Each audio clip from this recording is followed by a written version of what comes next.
کمرے کا دروازہ ایک دھماکے سے کھلا تو آرام کرسی پر نیم دراز ادھیڑ عمر آدمی نے بے اختیار چونک کر دروازے کی طرف دیکھا۔ دروازے میں ایک نوجوان خوبصورت سی لڑکی کھڑی تھی۔ اس کے چہرے پر شدید ترین پریشانی کے تاثرات نمایاں تھے۔ یوں لگتا تھا جیسے کوئی انہونی دیکھ یا سن کر آئی ہو۔ یہ کیا طریقہ ہے آنے کا مارگریٹ؟ ادھیڑ عمر نے منہ بناتے ہوئے کہا، لیکن اس کا لہجہ نرم تھا، حالانکہ اس کے چہرے پر غصے کے تاثرات نمایاں تھے۔ لڑکی جس کا نام مارگریٹ لیا گیا تھا آہستہ آہستہ قدم بڑھاتی ہوئی آگے آئی۔ اس کے ہونٹ بھینچے ہوئے تھے۔ ارباز خان، تم یہاں اطمینان سے بیٹھے میرے آنے کے طریقے پر غصہ دکھا رہے ہو، اور اگر میرے بجائے موت کا فرشتہ یہاں آتا تو کیا وہ دروازے پر دستک دے کر اور اپنا نام بتا کر اور باقاعدہ اجازت لے کر آتا؟ لڑکی نے پھنکارتے ہوئے لہجے میں کہا، کیا ہو گیا ہے تمہیں؟ کیا کسی سے لڑ کر آئی ہو؟ ادھیڑ عمر ارباز خان نے حیرت بھرے لہجے میں کہا، تمہیں معلوم ہے کہ ایک گروپ تمہارے کاروبار کے پیچھے لگ گیا تھا، پتہ ہے نا؟ مارگریٹ نے کہا، ہاں، اور میں نے الف خان سے بات کی تھی۔ اس نے بتایا ہے کہ اس نے اس گروپ اور اس کے سربراہ کا بندوبست کر لیا ہے۔ ارباز خان نے کہا، الف خان جیسا احمق پوری دنیا میں آج تک مجھے نظر نہیں آیا۔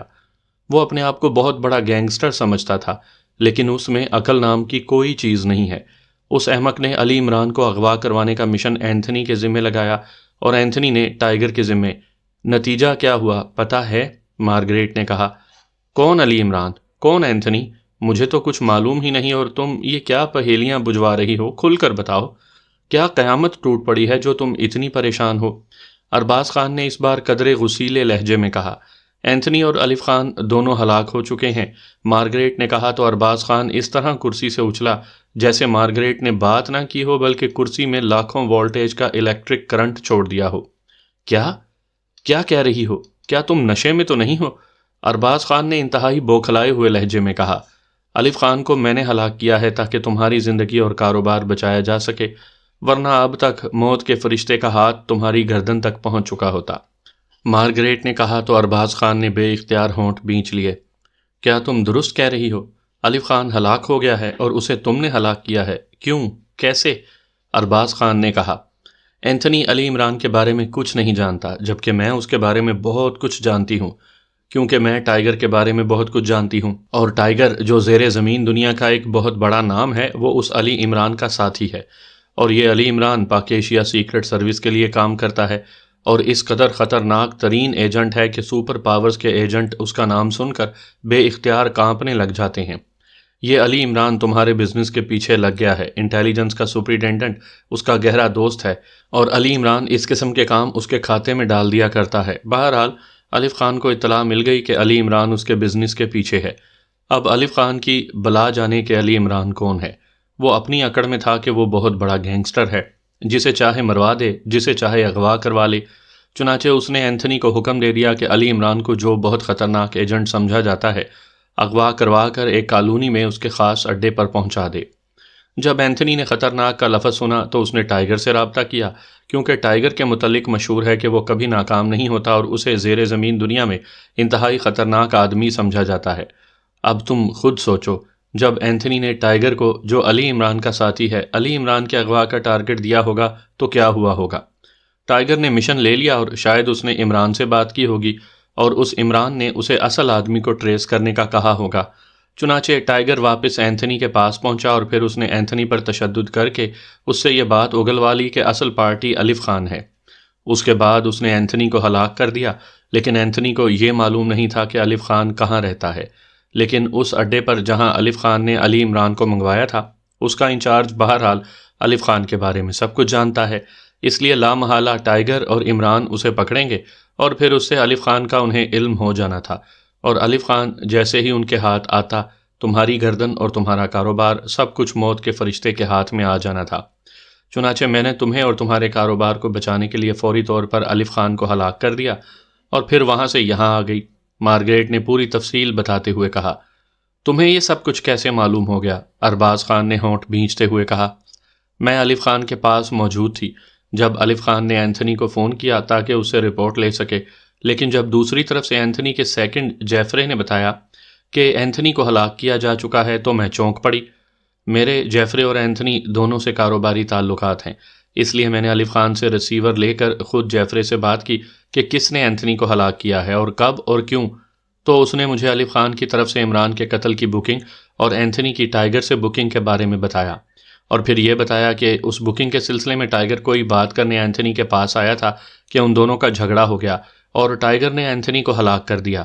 لیکن میرے حلق سے یہ بات نہیں اتر رہی تھی۔ میں نے اسے کہا کہ وہ خفیہ ٹیپ چیک کرے، کیونکہ اینتھنی کی عادت ہے کہ وہ اپنے خاص آفس میں ہونے والی تمام گفتگو خفیہ طور پر ٹیپ کرتا ہے اور پھر ضرورت پڑنے پر اس ٹیپ کو استعمال کرتا ہے۔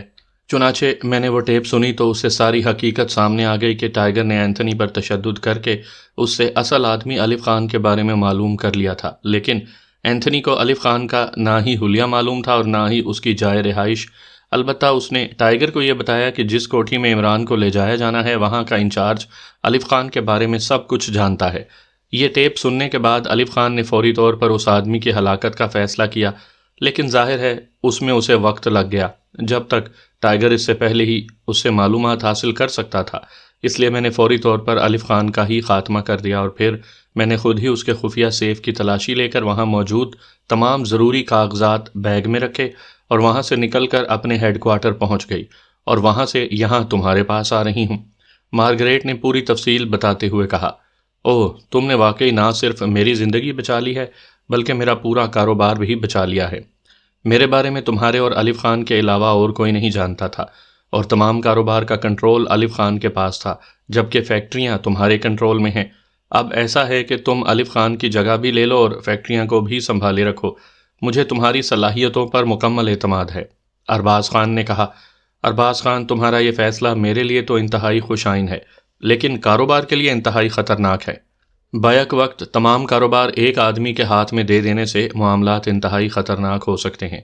اب دیکھو، اگر الف خان کو ان فیکٹریوں کے بارے میں علم ہوتا تو یقیناً اس کے آدمیوں کو یہ علم ہوتا اور یہ لوگ الف خان کے بعد ان سے یہ سب کچھ معلوم کر لیتے اور پھر ان فیکٹریوں کو تباہی سے کوئی نہ بچا سکتا۔ اس لیے میرا مشورہ ہے کہ تم الف خان کی جگہ اپنے آدمی رانا ساجد کو دے دو۔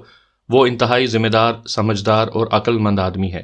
مارگریٹ نے کہا، رانا ساجد سے تو کرم داد خان زیادہ بہتر ہے۔ ارباز خان نے جواب دیتے ہوئے کہا، تو تمہیں کرم داد خان کے بارے میں بھی اب تک کوئی رپورٹ نہیں مل سکی؟ مارگریٹ نے چونک کر کہا تو ارباز خان بے اختیار چونک پڑا۔ کیسی رپورٹ؟ کیا ہوا ہے اسے؟ ارباز خان نے چونک کر کہا، تم اپنے اتنے وسیع کاروبار کے سلسلے میں آخر اس قدر بے خبر کیوں رہتے ہو؟ مارگریٹ نے کہا، مجھے اپنے آدمیوں پر مکمل اعتماد ہوتا ہے۔ اب دیکھو، میں نے کبھی تمہارے کام میں مداخلت نہیں کی اور نہ ہی مجھے علم ہوتا ہے کہ تم کیا کر رہی ہو، کیا فیصلہ کر رہی ہو۔ مجھے تو اس دولت سے دلچسپی ہوتی ہے جو خود بخود میرے خفیہ اکاؤنٹس میں تیزی سے بڑھتی رہتی ہے۔ ارباز خان نے جواب دیتے ہوئے کہا، ارباز خان، جس دھندے میں ہم ملوث ہیں یہ قانونی دھندا نہیں، یہ بے حد بھیانک جرم ہے۔ ہم ایک لحاظ سے تو قومی مجرم ہیں ہی، ہماری تیار کردہ جعلی ادویات کی وجہ سے لاکھوں افراد اب تک ہلاک ہو چکے ہوں گے، لاکھوں معذور ہو کر زندگی درگور کر چکے ہوں گے، اور اگر ایسا مسلسل ہوتا رہے گا تو ہم قومی مجرم ہیں۔ ہمیں ہر طرف سے پوری طرح ہوشیار رہنا چاہیے۔ مارگریٹ نے کہا، لوگوں کا کیا ہے؟ لوگ تو مرتے ہی رہتے ہیں۔ یہ حشرات الارض تو پیدا ہی مرنے کے لیے ہوتے ہیں، ان کی جگہ اور پیدا ہو جائیں گے۔ جہاں تک رکاوٹوں کا تعلق ہے تو اس ملک میں اصل قوت تو دولت ہے۔ دولت دے کر ہم جو چاہیں کر سکتے ہیں، اور تم دیکھ ہی رہی ہو کہ ایسا ہو رہا ہے۔ کیا حکومت کی وزارت صحت، محکمہ ہیلتھ، ان سب کے افسران، پورے ملک میں پھیلے ہوئے ڈرگ انسپیکٹر، میڈیکل سٹورز کے مالکان اور بے شمار ڈاکٹرز، کیا ان میں سے کسی کو علم نہیں ہے کہ یہاں کیا ہو رہا ہے؟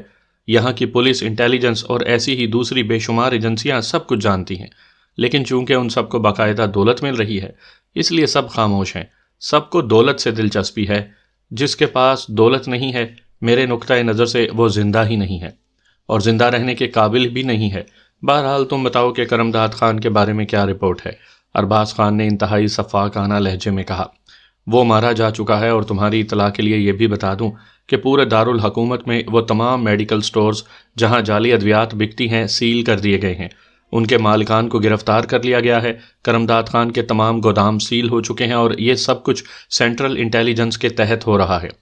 مارگریٹ نے کہا تو ارباز خان کے چہرے پر حیرت کے تاثرات پھیلتے چلے گئے۔ یہ سب کب اور کیسے ہوا؟ مجھے تو علم ہی نہیں۔ یہ تو بہت برا ہوا، ارباز خان نے کہا۔ ہاں، اس لیے میں نے فوری طور پر نہ صرف فیکٹریوں میں کام روک دیا ہے بلکہ پورے ملک میں موجود اپنے سٹاکس بھی خفیہ جگہوں پر منتقل کر دیے ہیں۔ البتہ چند سٹورز پکڑے بھی گئے ہیں کیونکہ اومیگا ٹریڈرز کا چیف سپروائزر احمد ملک پکڑا جا چکا ہے۔ انٹیلیجنس نے اچانک اسے گرفتار کر لیا اور اس کی نشاندہی پر وہ سب ڈرائیور بھی گرفتار ہو چکے ہیں جو مال دارالحکومت اور اس کے نواح میں سپلائی کرتے تھے۔ دارالحکومت اور اس کے نواح کے تمام علاقوں میں زبردست، تیز اور خوفناک ایکشن کیا گیا۔ اس بنا پر میں الف خان کے پاس گئی تھی تاکہ اسے معاملہ طے کر سکوں، البتہ ملک کے باقی علاقوں میں ہم نے فوری حفاظتی اقدامات کر لیے ہیں۔ مارگریٹ نے کہا تو ارباز کی آنکھیں پھیلتی چلی گئیں۔ اوہ، یہ تو واقعی بہت ہی برا ہوا، ایسا نہیں ہونا چاہیے تھا۔ یہ کرمداد خان اور الف خان کو کیا ہو گیا ہے کہ یہ لوگ چند آدمی بھی نہیں خرید سکے؟ جتنی دولت وہ مانگتے انہیں دے دی جاتی۔ میں نے تو اس معاملے میں مکمل اختیارات تم لوگوں کو دے رکھے ہیں، اس طرح تو سارا بزنس ہی ٹھپ ہو جائے گا۔ ارباز خان نے کہا، جو کچھ ہو گیا وہ تو ہو گیا، اب مسئلہ ہے آئندہ کا۔ اگر فیکٹریاں اور سٹورز پکڑے گئے تو پھر سب کچھ ختم ہو جائے گا، اس لیے تم فوری طور پر رانا ساجد کو تعینات کر دو، پھر رانا ساجد اور میں مل کر ان کے خلاف کوئی ٹھوس لایا عمل بنا لیں گے۔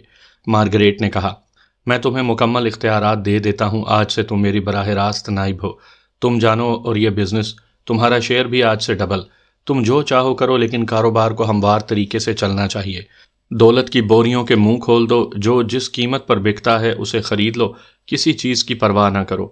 ارباز خان نے کہا، دیکھو ارباز خان، تمہارے اور میرے تعلقات اپنی جگہ، لیکن یہ کاروبار انتہائی خطرناک ہے، کسی بھی وقت آدمی کا گلا کٹ سکتا ہے، اور اس وقت تمہارا پورا کاروبار داؤ پر لگا ہوا ہے، اس لیے اس کو کنٹرول کرنا اور پھر ان لوگوں کو سنبھالنا یہ انتہائی کٹھن مرحلہ ہے۔ چنانچہ اگر تم مجھے اپنے مکمل کاروبار میں آدھے کا حصے کا شریک بنا لو تو پھر یہ کام ہو سکتا ہے، ورنہ نہیں۔ مارگریٹ نے جواب دیا تو ارباز خان کے چہرے پر انتہائی حیرت کے تاثرات ابھر آئے۔ اس کا مارگریٹ کو دیکھنے کا انداز ایسا تھا جیسے اسے اپنی آنکھوں پر یقین نہ آ رہا ہو۔ تم یہ کہہ رہی ہو؟ تمہیں معلوم ہے مارگریٹ کہ تم کیا تھیں؟ ایک ہوٹل کے کاؤنٹر پر کھڑی ہونے والی عام سی لڑکی جس کی کوئی اہمیت نہیں تھی، اور میں نے تمہیں فرش سے آسمان پر پہنچا دیا۔ اب تم کروڑوں اربوں میں کھیلتی ہو، تمہارے پاس دنیا کی ہر نعمت موجود ہے، جبکہ میں نے اس کاروبار کو قائم کرنے اور اسے پھیلانے میں دن رات ایک کیا ہے، اور آج جب میرا اس سے صحیح معنوں میں کمانے کا وقت آیا ہے تو تم اس میں آدھا حصہ مانگ رہی ہو۔ ارباز خان نے کہا، ارے تم تو سیریس ہو گئے۔ اور ڈیئر، میرے پاس پہلے ہی بہت کچھ ہے، مجھے اور کسی چیز کی ضرورت نہیں، میں تو صرف تمہیں آزمانے کے لیے مذاق کر رہی تھی۔ ڈونٹ وری، میں تو تمہاری واقعی ممنون احسان ہوں۔ مارگریٹ نے ہنستے ہوئے کہا تو ارباز خان نے بے اختیار ایک طویل سانس لیا۔ اوہ گڈ گاڈ، میں واقعی پریشان ہو گیا تھا۔ اوکے، میں تمہیں کاروبار کا آل ان آل بنا دیتا ہوں، تم اب اسے مکمل طور پر کنٹرول کرو۔ ارباز خان نے انٹرکام کے ریسیور کی طرف ہاتھ بڑھاتے ہوئے کہا، اور مارگریٹ نے اس بات میں سر ہلا دیا۔ ارباز خان نے ریسیور اٹھایا اور 2 نمبر پریس کر دیے۔ یس باس، دوسری طرف سے ایک نسوانی آواز سنائی دی، لہجہ بے حد مودبانہ تھا۔ میری، مس مارگریٹ کے بارے میں لیٹر ٹائپ کرو، میں نے انہیں چیف کنٹرولر بنا دیا ہے، اور پھر اس لیٹر پر میرے دستخط لے کر سارے شعبوں کو فیکس کر دو، ارباز خان نے کہا۔ یس باس، دوسری طرف سے کہا گیا، اور ارباز خان نے ریسیور رکھ لیا، اور پھر تھوڑی دیر بعد دروازہ کھلا اور ایک خوبصورت اور نوجوان لڑکی اندر داخل ہوئی۔ اس نے پہلے ارباز خان کو سلام کیا اور پھر مارگریٹ کو۔ مارگریٹ اس کی طرف دیکھ کر مسکرائی تو اس لڑکی نے اس طرح سر کو جھٹکا دیا جیسے ہاں کہہ رہی ہو۔ اس کے ہاتھ میں فائل تھی، اس نے فائل کھول کر ارباز خان کے سامنے رکھ دی۔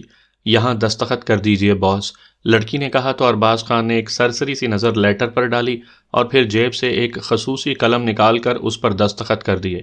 اب اسے جا کر فیکس کر دو، ارباز خان نے کہا تو لڑکی نے اس بات میں سر ہلا دیا۔ وہ ایک بار پھر مارگریٹ کی طرف دیکھ کر مسکرائی اور تیز تیز قدم اٹھاتی کمرے سے باہر نکل گئی۔ اب مجھے اجازت تاکہ میں ضروری اقدامات کر لوں، مارگریٹ نے اٹھتے ہوئے کہا۔ ہاں، مجھ سے برابر رابطہ رکھنا، ارباز خان نے کہا۔ یس باس، مارگریٹ نے مسکراتے ہوئے کہا اور تیزی سے مڑ کر بیرونی دروازے کی طرف بڑھ گئی۔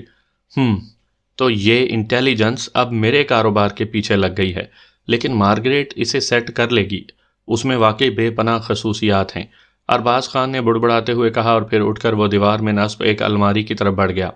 اس نے الماری کھول کر اس میں موجود شراب کی ایک بوتل نکالی اور واپس آ کر اس نے اس کا ڈھکن ہٹایا اور اسے گلاس میں ڈال کر اس نے بوتل ایک طرف رکھی اور گلاس اٹھا کر اس نے شراب سپ کرنی شروع کر دی۔ الف خان بھی مارا گیا اور کرمداد خان بھی۔ ویری بیڈ، یہ تو میرے اہم ترین مہرے تھے، ارباز خان نے شراب کے گھونٹ لیتے ہوئے ساتھ ساتھ خود کلامی کے سے انداز میں کہا، اور پھر اس نے ابھی پورا گلاس ختم بھی نہیں کیا تھا کہ دروازہ ایک بار پھر کھلا اور مارگریٹ اندر داخل ہوئی اور ارباز خان اسے دیکھ کر چونک پڑا۔ تم ابھی یہیں ہو؟ ارباز خان نے حیرت بھرے لہجے میں کہا، ہاں میں نے کہا تھا کہ کچھ ضروری اقدامات کرنے ہیں، یہ لیٹر پڑھو، یہ لیٹر سارے شعبوں کو فیکس کر دیا گیا ہے۔ مارگریٹ نے مسکراتے ہوئے کہا اور ہاتھ میں پکڑی ہوئی فائل اس نے کھول کر ارباز خان کے سامنے رکھ دی۔ کیا ہے اس میں؟ ارباز خان نے حیران ہو کر پوچھا۔ پڑھو تو صحیح، مارگریٹ نے ایک قدم پیچھے ہٹتے ہوئے کہا تو ارباز خان کاغذ پر جھک گیا۔ کیا مطلب؟ یہ کیا لکھا ہوا ہے؟ میں نے کب تمام کاروبار تمہیں فروخت کر دیا ہے؟ کیا مطلب؟ یکلخت ارباز خان نے کرسی سے اچھلتے ہوئے کہا۔ نیچے تمہارے دستخط ہیں، مارگریٹ نے کہا۔ دستخط تو میرے ہیں لیکن یہ جعلی لیٹر ہے، ارباز خان نے کہا۔ نہیں، یہ اصل لیٹر ہے، اور اب تم بزنس سے علیحدہ ہو چکے ہو اور اب اس پورے اسپیشل ڈرگ بزنس کی اکلوتی مالکہ میں ہوں، مارگریٹ نے کہا تو ارباز خان کا چہرہ سرخ ہوتا چلا گیا۔ یہ کیسے ہو سکتا ہے؟ نان سینس، ارباز خان نے غصے سے چیختے ہوئے کہا۔ تم نے جس لیٹر پر دستخط کیے تھے وہ یہی لیٹر تھا، اور یہ تمہارے دستخط بھی اصلی ہیں، اور یہ بھی بتا دوں کہ تم اس بزنس کے لائق ہی نہیں ہو، اسی لیے تم اس سے چھٹی کرو، مارگریٹ نے کہا تو ارباز خان بے اختیار کرسی سے اٹھنے ہی لگا تھا کہ مارگریٹ کے ہاتھ میں پکڑے ہوئے مشین پسٹل نے یکلخت شعلے اگلنے شروع کر دیے۔ ارباز خان کو ایک لمحے کے لیے یوں محسوس ہوا جیسے اس کے جسم میں گرم سلاخیں اترتی جا رہی ہوں، اور اس کے ساتھ ہی سامنے کھڑی ہوئی مارگریٹ کا خوبصورت چہرہ پھیلتا چلا گیا۔ وہ اب شیطانی چہرہ بن گیا تھا، اور اس کے ساتھ ہی ارباز خان کا سانس اس کے گلے میں اٹک گیا۔ اس نے سانس لینے کے لیے اپنے آپ کو جھٹکے دیے، لیکن اس کا ذہن تاریکی میں ڈوبتا چلا گیا، ہمیشہ ہمیشہ کی تاریکی۔ سامعین کرام، آپ سن رہے ہیں عمران سیریز کے سلسلے میں ایک دلچسپ اردو کہانی جس کا نام ہے مکروہ جرم۔ یہ اس سلسلے کی قسط نمبر 6 ہے۔ مجھے امید ہے آپ کو میری یہ کاوش پسند آ رہی ہوگی۔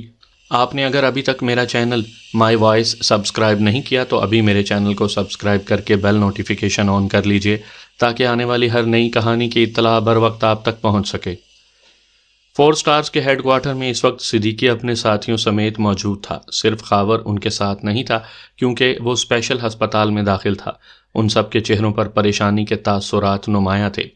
اب کیا کریں صدیقی، آگے بڑھنے کا تو ہر راستہ ختم کر دیا گیا ہے، چوہان نے کہا۔ ہاں، صرف دارالحکومت اور اس کے نواحی علاقوں سے جعلی ادویات پکڑی گئی ہیں اور ایکشن لیا گیا ہے، لیکن جب تک ان کی فیکٹریاں تباہ نہیں ہوں گی، اصل سرغنے پکڑے نہیں جائیں گے، تب تک یہ کاروبار ختم نہیں ہو سکتا، صدیقی نے جواب دیا۔ کرمداد خان کا پورا سیٹ اپ ختم ہو گیا۔ اس اینتھنی کے ذریعے جس آدمی کا پتہ چلا اس نے الف خان کے بارے میں بتایا، لیکن الف خان کو بھی ہلاک کر دیا گیا۔ وہ سٹورز جن کی نشاندہی اومیگا ٹریڈرز کے چیف سپروائزر احمد ملک نے کی تھی، وہ سٹورز بھی خالی کر دیے گئے، نعمانی نے کہا، اور پھر اس سے پہلے کہ مزید کوئی بات ہوتی اچانک ٹیلی فون کی گھنٹی بج اٹھی اور صدیقی نے ہاتھ بڑھا کر ریسیور اٹھا لیا۔ یس، صدیقی نے کہا۔ ارے مردانہ آواز سن کر تو بے شک 10 بار یس کہہ دو، لیکن نسوانی آواز سن کر 3 بار یس نہ کہہ دینا۔ دوسری طرف سے عمران کی مخصوص چہکتی ہوئی آواز سنائی دی۔ عمران صاحب، یہاں سوچ سوچ کر ہمارا ذہن معوف ہو رہا ہے، آپ مردانہ اور نسوانی آوازوں کے چکر میں پھنسے ہیں، صدیقی نے جواب دیا۔ اچھا، تو اب 4 سٹارز نے سوچنا بھی شروع کر دیا ہے، بہت خوب، مبارک ہو۔ پھر تو سٹارز بالغ ہو گئے ہیں، لیکن یہ سن لو کہ سوچنے والے کی چمک مدھم پڑ جاتی ہے۔ تم نے اکثر فلاسفروں کو دیکھا ہوگا کہ چہرے پر چمک نام کی نہیں ہوتی، کھجور کی گٹھلی کی طرح گال پچک کر رہ جاتے ہیں، بال خشک اور بڑے ہوئے۔ یہ سب کچھ سوچنے کی وجہ سے ہوتا ہے، اس لیے ایسا نہ ہو کہ تمہارے سوچنے سے سٹارز کی چمک ہی ختم ہو جائے اور گم کردہ راہ مسافر راستہ ہی نہ معلوم کر سکے۔ عمران کی زبان کینچی کی طرح رواں ہو گئی۔ فی الحال تو ہم خود گم کردہ راہ مسافر بنے ہوئے ہیں، سارے راستے ہی گم ہو چکے ہیں، صدیقی نے جواب دیا۔ اوہ، پھر تو تمہیں ٹوئنکل سٹار کی مدد حاصل کرنی چاہیے۔ ٹوئنکل سٹار ایسے ہی موقعوں پر کام آتا ہے کیونکہ وہ کبھی کبھی چمکتا ہے، اس لیے اس کی انرجی محفوظ رہتی ہے، عمران نے جواب دیا۔ تو پھر تشریف لے آئیے اور اپنی چمک سے ہمیں راستہ دکھائیے، صدیقی نے مسکراتے ہوئے کہا۔ کہاں کا راستہ؟ جیل کا، ہسپتال کا، قبرستان یا شادی کا؟ ان سارے راستوں کی ویسے منزل ایک ہی ہوتی ہے، عمران نے جواب دیا۔ جعلی ادویات کی فیکٹریاں ٹریس کرنے اور پکڑنے کا، صدیقی نے جواب دیا۔ اوہ، تو تم ابھی تک اس چکر میں پھنسے ہو جبکہ اپنے سپر فیاض نے سارا کیس ہی مکمل کر دیا ہے۔ آج کے اخبارات تم نے شاید نہیں دیکھے، سپر فیاض کی تصویروں اور تعریفوں سے بھرے ہوئے ہیں، اور تو اور صدر مملکت نے سرکاری طور پر بیان دیتے ہوئے انٹیلیجنس کے اس کارنامے کو سراہا ہے، عمران نے کہا۔ وہ تو ہم نے پڑھ لیے ہیں عمران صاحب، لیکن یہ تو مال پکڑا گیا، فروخت کرنے والے پکڑے گئے، اور وہ بھی صرف دارالحکومت اور گرد و نواح کے علاقوں میں۔ جب تک وہ جعلی ادویات بنانے والی فیکٹریاں نہ پکڑی جائیں، ان کو چلانے والے اصل سرغنے نہ پکڑے جائیں، تب تک یہ کیس مکمل نہیں ہو سکتا۔ زیادہ سے زیادہ لوگ 2-4 مہینے دبکے رہیں گے اور پھر نئے سرے سے یہ بھیانک دھندا شروع کر دیں گے، صدیقی نے پرجوش لہجے میں کہا۔ جب کوئی بچے گا ہی نہیں تو فیکٹریاں اپنے مال کا کیا کریں گی؟ خود ہی بند ہو جائیں گی، اور مجھے یقین ہے کہ اب کوئی دکاندار یہ جعلی ادویات فروخت نہیں کرے گا۔ اب ویسے بھی ان خبروں کے بعد رائے عامہ بیدار ہو جانی ہے اور سرکاری محکموں کی کارکردگی تیز ہو جانی ہے، عمران نے کہا۔ یہی تو المیہ ہے عمران صاحب، سب کچھ ہوگا لیکن کچھ وقت کے لیے۔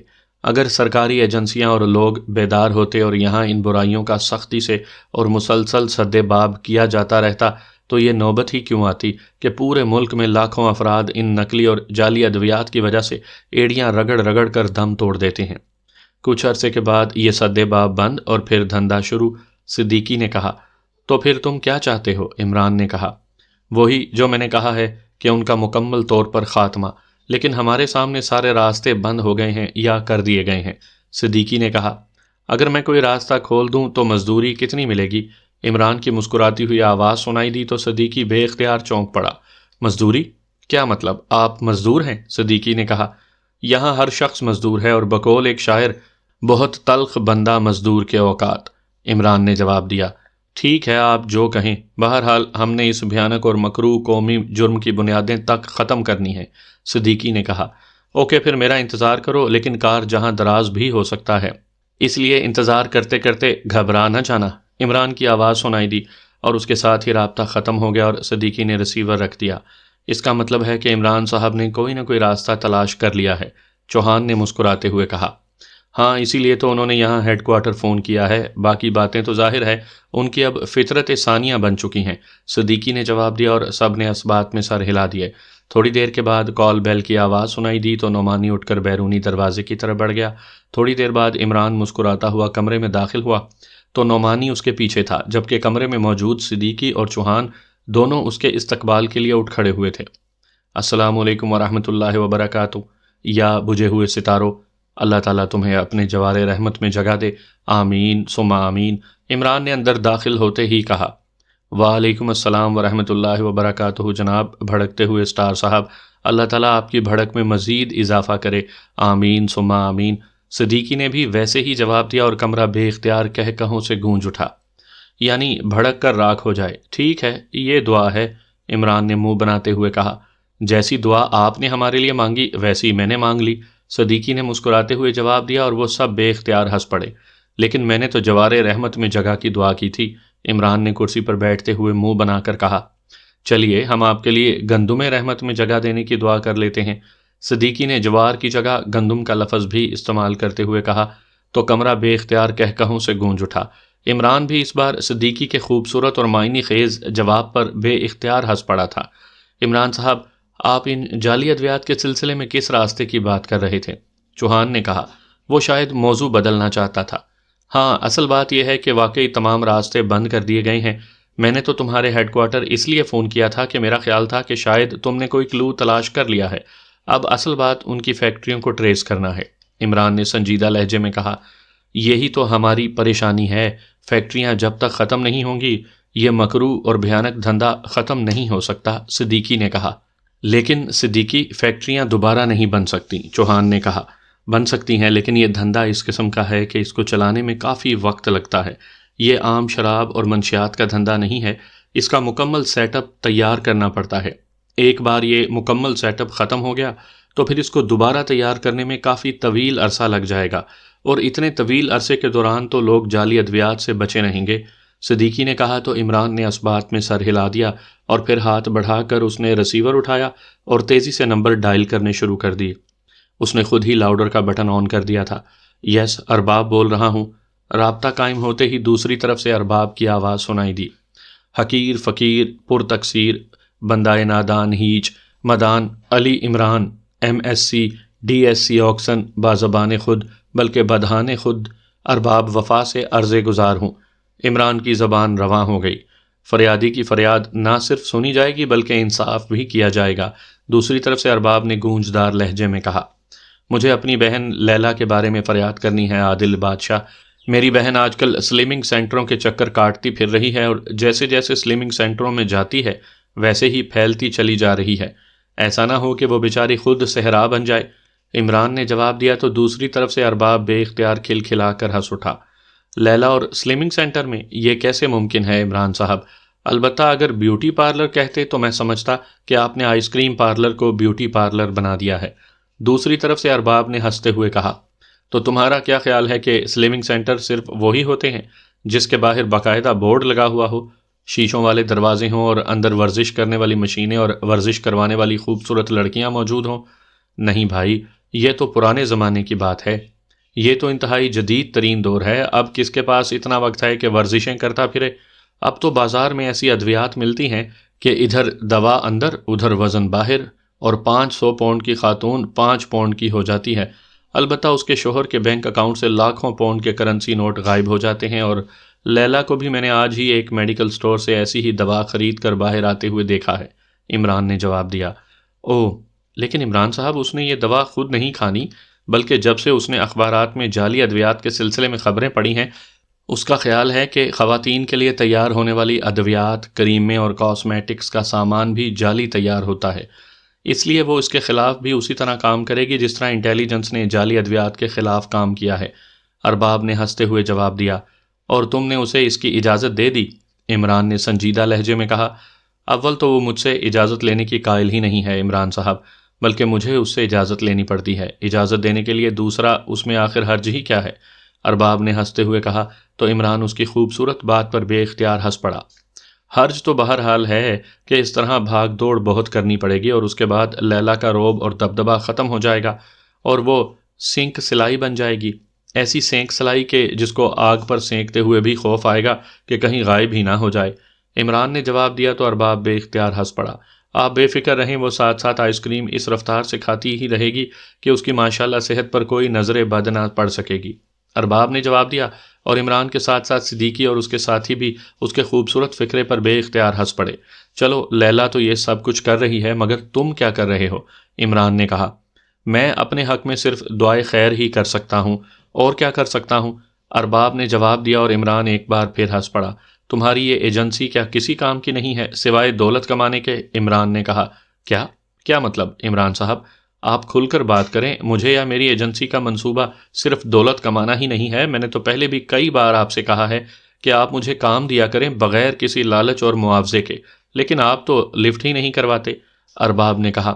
چلو اب لفٹ پر چڑھ جاؤ۔ جعلی ادویات کے بارے میں تم نے اخبارات میں پڑھ لیا ہوگا۔ یہ ساری کاروائی 4 سٹارز کی تھی، جس کا ٹوئنکل سٹار میں بھی ہوں۔ البتہ سہرا سپر فیاض کے سر باندھا گیا، کیونکہ سہرا باندھنے کے بعد ہی اسے کچھ لحاظ آتا ہے اور اس کے اکاؤنٹ میں سے کچھ کرنسی نوٹ باہر آتے ہیں۔ لیکن مسئلہ یہ ہے کہ صرف فروخت کرنے والے یا سپلائی کرنے والے پکڑے گئے ہیں۔ فیکٹریاں جہاں یہ جعلی ادویات تیار ہوتی ہیں اور جو لوگ اصل سرغنے ہیں وہ مکمل طور پر کیموفلاج ہو چکے ہیں۔ اس لیے اگر تم اسی سلسلے میں کوئی مدد کر سکو تو میں 4 سٹارز کے چیف سے تمہاری سفارش کرتا ہوں کہ وہ مجھے چاہے کچھ دے یا نہ دے، لیکن تمہیں کم از کم 1 عدد لالی پاپ بھیج دے۔ عمران نے کہا تو دوسری طرف سے ارباب بے اختیار ہنس پڑا۔ آپ کہاں سے فون کر رہے ہیں؟ ارباب نے پوچھا۔ ایک پبلک بوتھ سے، عمران نے جواب دیا۔ اوکے، اگر آپ بتانا نہیں چاہتے تو ٹھیک ہے، اس میں بھی کوئی مصلحت ہوگی۔ آپ مجھے 1 گھنٹے بعد فون کر لیں، میں انشاءاللہ کوئی نہ کوئی کلیو تلاش کر لوں گا۔ میرے ذہن میں ایک آئیڈیا موجود ہے، ارباب نے کہا تو عمران نے اس کا شکریہ ادا کیا اور پھر ریسیور رکھ دیا۔ پھر 1 گھنٹے انہوں نے گپ شپ میں گزار دیا، اور 1 گھنٹے کے بعد عمران نے دوبارہ ریسیور اٹھایا اور نمبر ڈائل کرنے شروع کر دیے۔ ارباب بول رہا ہوں۔ دوسری طرف سے ارباب کی آواز سنائی دی۔ Ali Imran, MSc DC آکسن۔ عمران نے اپنی عادت کے مطابق مکمل تعارف کرواتے ہوئے کہا۔ عمران صاحب آئی ایم سوری، ایک آدمی میرے ذہن میں تھا لیکن اسے 2 روز پہلے ہلاک کر دیا گیا۔ اس کا نام ارباز خان تھا، دارالحکومت ہی میں رہتا تھا۔ اس کی بیرون ملک بے حد وسیع جائیدادیں ہیں، زرعی ادویات کا بہت بڑا امپورٹر ہے۔ ایک بار اس سے ملاقات کے دوران ویسے ہی زرعی جعلی ادویات کے سلسلے میں بات ہوئی تو ارباز خان نے مسکراتے ہوئے کہا کہ یہ کام تو وہ لوگ کرتے ہیں جو انتہائی 3rd کلاس ہوتے ہیں، کیونکہ یہ سیزن کا کام ہے۔ اس سے انہیں کیا مل سکتا ہے؟ اصل کمائی تو ان جعلی ادویات سے ہوتی ہے جو سارا سال کام آتی ہیں، اور جیسے جیسے ملک کی آبادی بڑھتی جاتی ہے اس کام کرنے والوں کا منافع بھی بڑھتا جاتا ہے۔ میں نے اس سے ویسے ہی پوچھ لیا تھا کہ کیا اس کی نظروں میں ایسا کام کرنے والا کوئی آدمی ہے، تو اس نے اثبات میں سر ہلاتے ہوئے کہا کہ یہاں ایک نہیں کئی ہیں، لیکن وہ اس قسم کے معاملات میں الجھنا نہیں چاہتا کیونکہ یہ جرائم پیشہ لوگ ہوتے ہیں۔ میرے ذہن میں آپ کی بات سن کر ارباز خان کا خیال آیا تھا کہ میں اس سے بات کروں اور اگر وہ نہ بتائے تو پھر آپ سے کہوں کہ آپ اس سے مل کر معلومات کریں۔ مجھے یقین تھا کہ وہ واقعی اعلیٰ سطح پر ان لوگوں کے بارے میں بہت کچھ جانتا ہوگا، لیکن جب میں نے اس کی کمپنی کے جنرل مینیجر کو فون کیا تو اس نے بتایا کہ ارباز خان کو 2 روز پہلے ان کی رہائش گاہ پر گولی مار کر ہلاک کر دیا گیا، اور آج تک کسی کو معلوم نہیں ہو سکا کہ کون انہیں ہلاک کر گیا ہے۔ اس لیے اب یہ کلو تو بہرحال ختم ہو گیا، البتہ میں کوشش کرتا رہوں گا اور پھر جیسے ہی کوئی کلو سامنے آیا میں آپ کو فوراً بتا دوں گا، ارباب نے کہا۔